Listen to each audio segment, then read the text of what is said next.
Oh, hello, and welcome to today's Decay, celebrating births and beginnings of everything important since the dawn of time. It is August 16th, and here are all the dates I really right. Today, in 1905, Maria Oktyabrskaya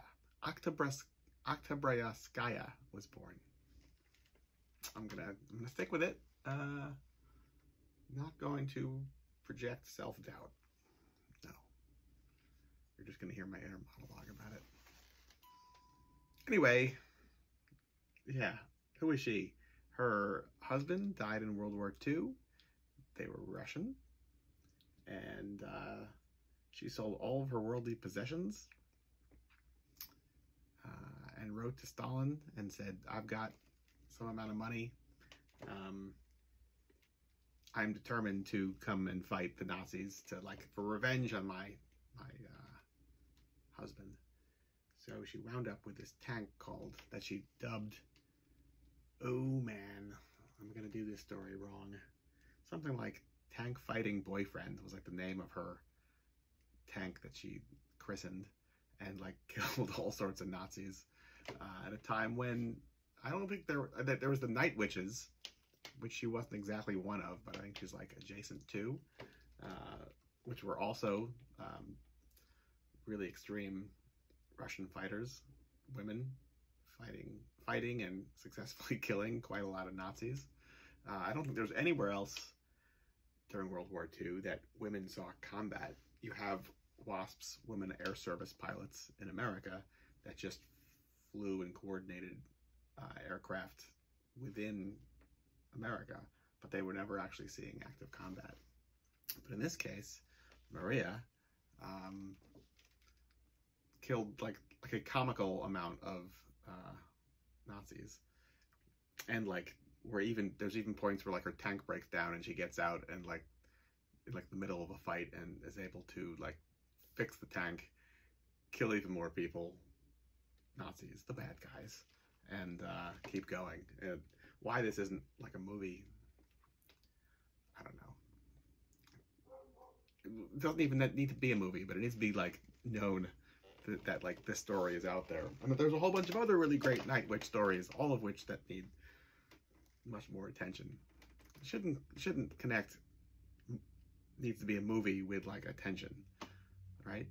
We should just be learning these things in school probably, if we weren't just drawing on the desks and not showing up like I did for most of my school time. Anyway, Paul Gustafsson, I think I'm pronouncing that one right, a little bit easier, born today in 1916, who was a early comic book creator during the Timely Comics era of what eventually became Marvel Comics, and was probably most well known, if such a thing is true, for his character he created, the Angel, that looks a lot like Superman in his getup, but he's got like a Clark Gable mustache, but really has all of the attributes of Batman, which is to say he's just a human being, I guess kind of crime solving, but does have a secret identity, but doesn't wear a mask. And so anybody that he runs into now knows who the Angel is, and so lo and behold, he has to kill them. Otherwise, the secret identity is blown. Meanwhile, all the artwork is super duper primitive in a really great way. And there's lots of haunted houses and 3-story tall Frankenstein's monster creatures, and I mean it's full of excellent late 30s, early 40s content that I would definitely suggest. Early Marvel Comics, Golden Age Marvel Comics, is something that most people haven't stumbled upon, and I welcome you to stumble upon it. Yeah. What else? I'm ridiculous. 1925, today, The Unholy Three premiered. This is the first of the 2 versions of The Unholy Three. I could have done a little more prep for this and brought out some photo plays and things, but I figured I would spend some time here with this original 1925 movie poster. Well, that's not true. Movie artwork. It is original full-page newspaper advertisement for the 1925 version. Here's one from 1930. That one, the 25 one stars opposite Lon Chaney Sr. Mae Bush, where the 31 stars opposite Lila Lee. A lot of the same supporting characters, though, are actually are played by the same actors. So you have like Harry Earls, who plays the little person. You have Charles Gamora, who plays the gorilla in both of them. I forget if the strongman's the same in both.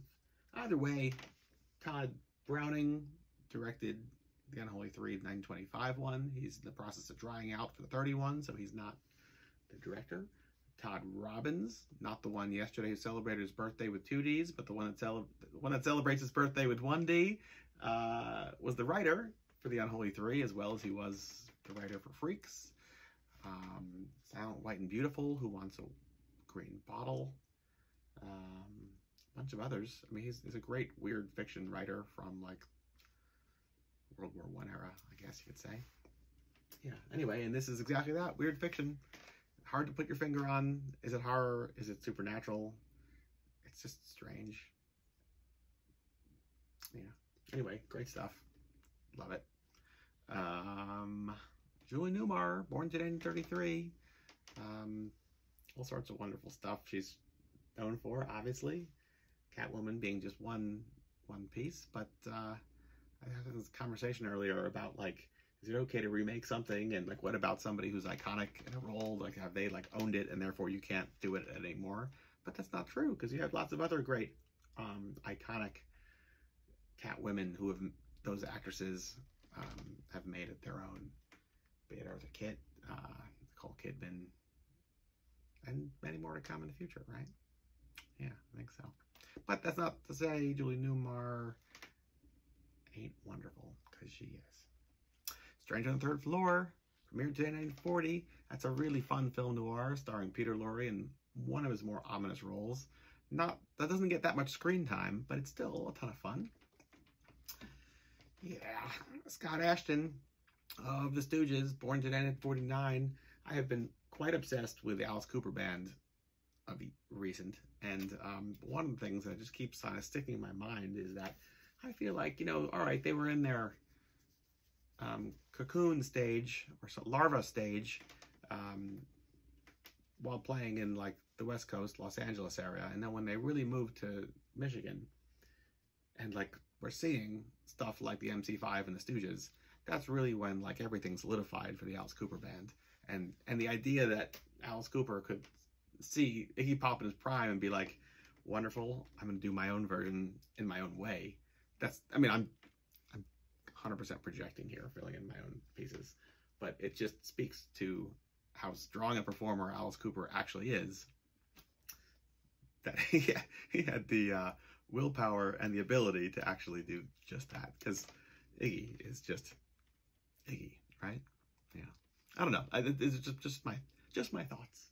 Take it as thou wilt. What else? The Ramones played today for the first time at CBGB's 1974. It's not their first time playing in front of a crowd. It's not their first time playing in a public space, but it is their first time at CB's, and that in and of itself is rather iconic. And last, certainly not least, 1985, today is the U.S. premiere of Return of the Living Dead, which is a movie I have loved for many, many years, and I feel like I've somewhat hit a saturation point with the amount. No, I've definitely hit a saturation point with the amount of merchandise that they're willing to put on the market for this movie. Just leave it alone. It's great on its own. Like, yeah, too much. Anyway, that's it. The whole day. From me to you. Till tomorrow. Goodbye.